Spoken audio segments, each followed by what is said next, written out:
guys, welcome back to my channel. I'm Geraldine Ralph, and if this is your first time here, I have an early childhood program in my home where I care for 6 little ones under the age of 5, and I create content to help you run an amazing early childhood program in your home. So today we are going to be talking about some toddler behaviors, a really common toddler behavior, which is hitting. Over the weekend, I had a mom call me and she wanted to do a behavioral consult and get some advice on what to do with her little one.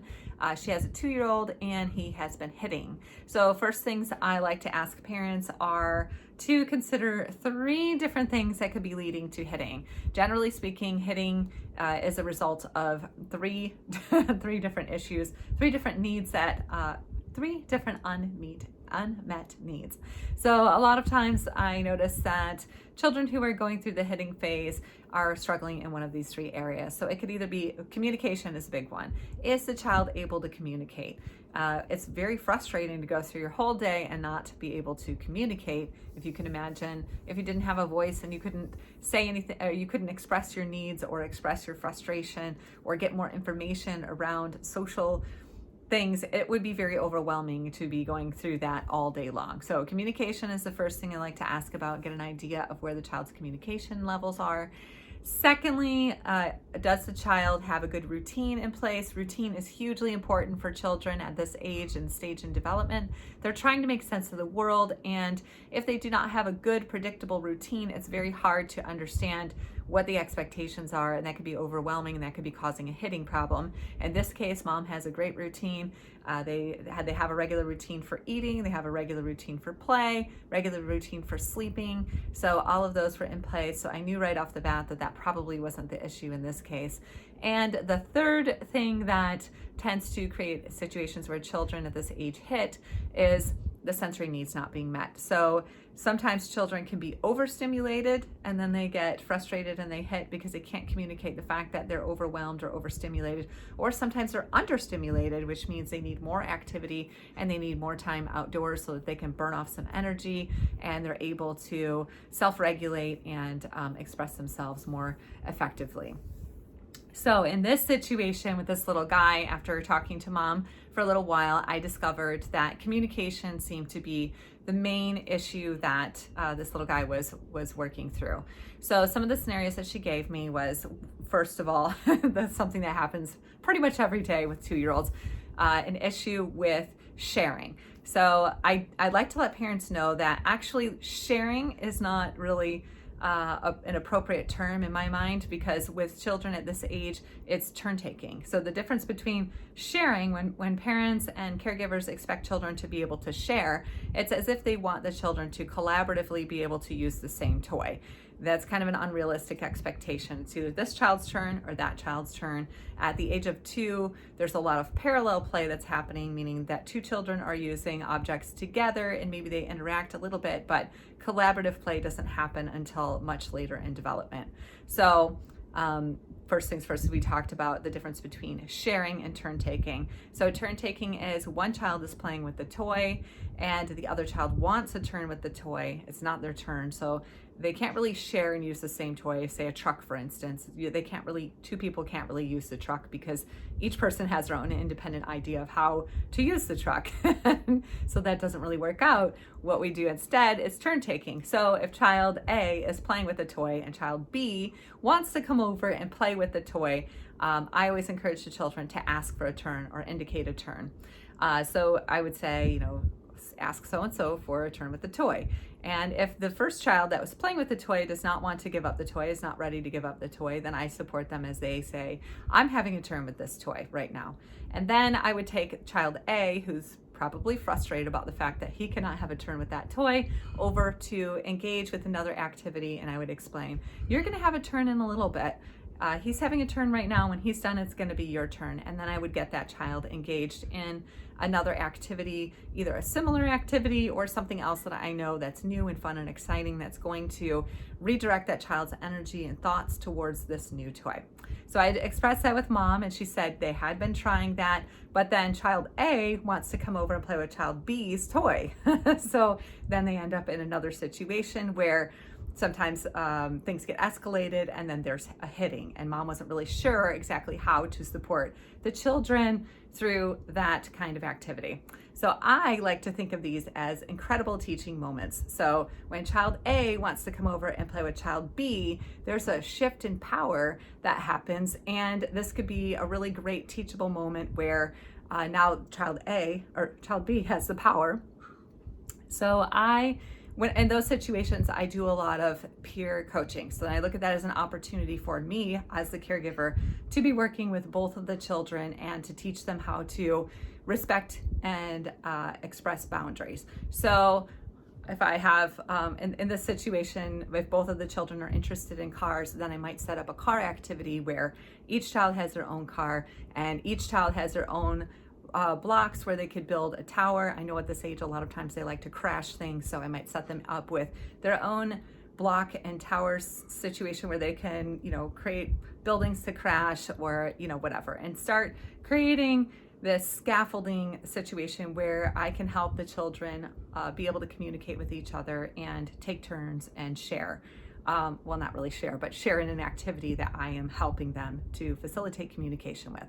So it's really important to remember that at the age of 2 and 3, children need support in learning how to self-regulate and how to communicate, how to express themselves, and how to understand what the social nuances of respecting boundaries and understanding delayed gratification. They have no concept of delayed gratification at 2 years old. So it's our job to help support them in that by giving them something else to work on while they're waiting for their turn, and giving them the tools to be able to communicate, and also creating an atmosphere where the children can play together peacefully and happily and enjoy each other's company in that way.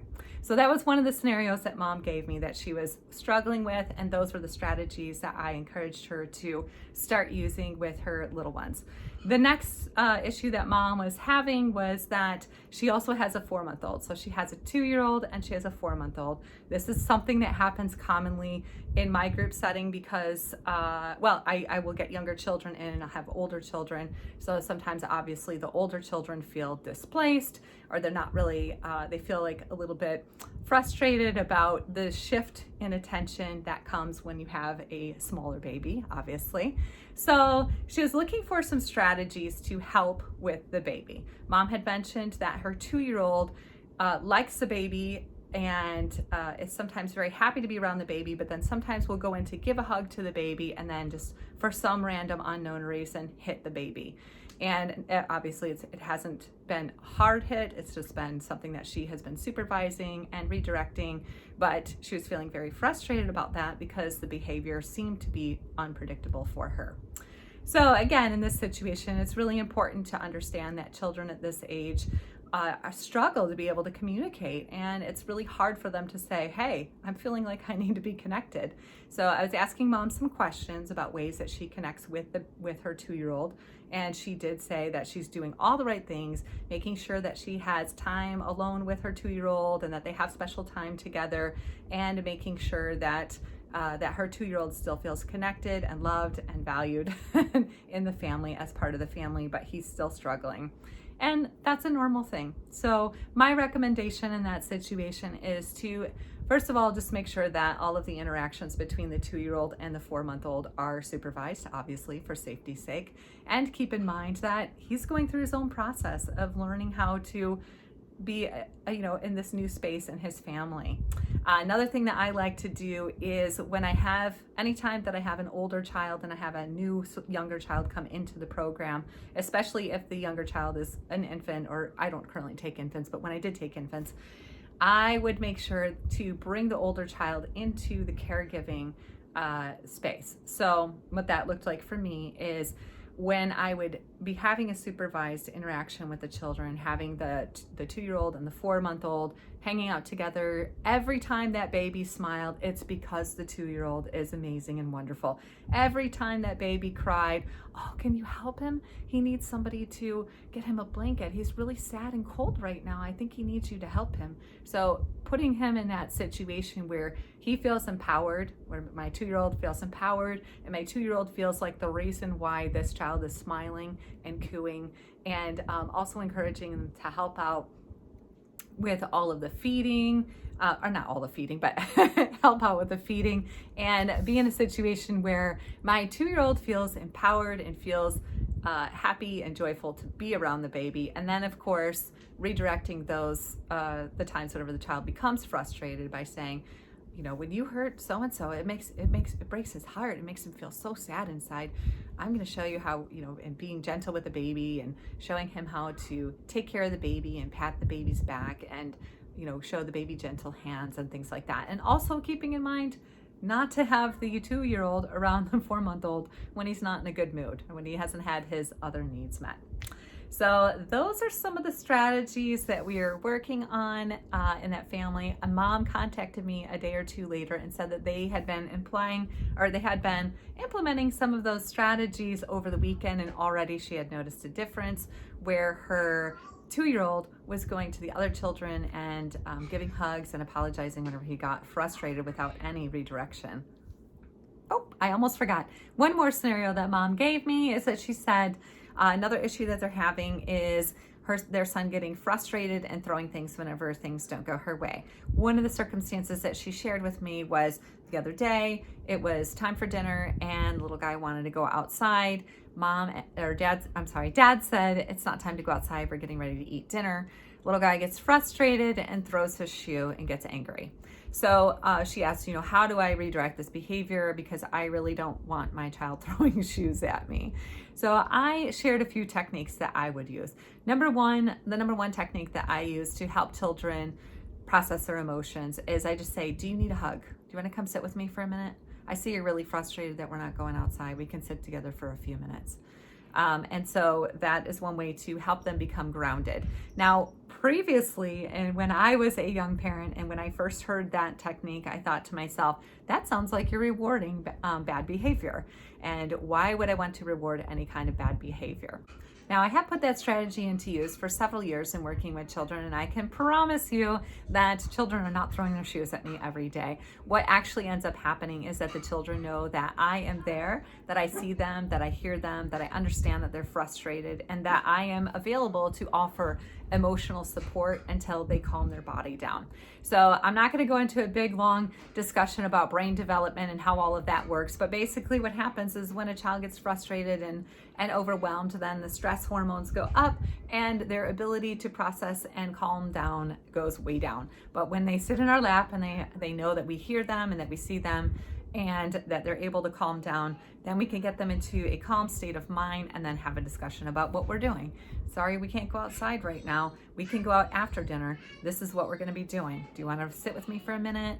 What's going to help you feel better? So your child always feels seen and heard and acknowledged and understood, so that he knows that he can calm his body down and we can all have a good relationship. Another thing that I do with the children is a technique that is called sportscasting. And sportscasting is basically helping them to get outside of their feeling, or get outside of the frustration and overwhelmed feelings that they're having, and to be able to center themselves and understand that what they're doing is not working for them. So the way this looks is, so say we're going back to the scenario, we're at the door, the child is taking off his shoes and whipping it across the floor, or whipping it at me or across the room or whatever. Then I would say, I see you're really frustrated that we're not going outside. It's not time to go outside right now. We're going to have dinner. When we're done, we can go outside. Or when you're throwing your shoes at me, I don't like that. It's not okay for you to throw your shoes at me when you're angry and frustrated. And then I would say, do you need to come sit with me for a minute? So that way they understand, this is what you did. This is how I feel about it. I'm still going to offer you emotional support, but we're still not going outside. We'll go outside later. So you're really giving them the tools to be able to think in the way that you want them to think. You could be that voice that's going to be in their head as they're dealing with future frustrations and future anger. What they end up learning all along is that you are there to support them, and that you really do want them to be happy and well adjusted and to have the things that they want when it's time to have the things that they want. Also, this is all the sportscasting and emotional regulating through physical touch and support helps them learn how to communicate. When a person is really fired up and that brain is really fired up and there's all that frustration and anger going on, it's not the time to learn. Your child cannot learn anything in that state of mind. Your child is just going to be feeling anger, and you're going to be reinforcing all those angry feelings and reinforcing all of that resistance to what it is that you want them to understand.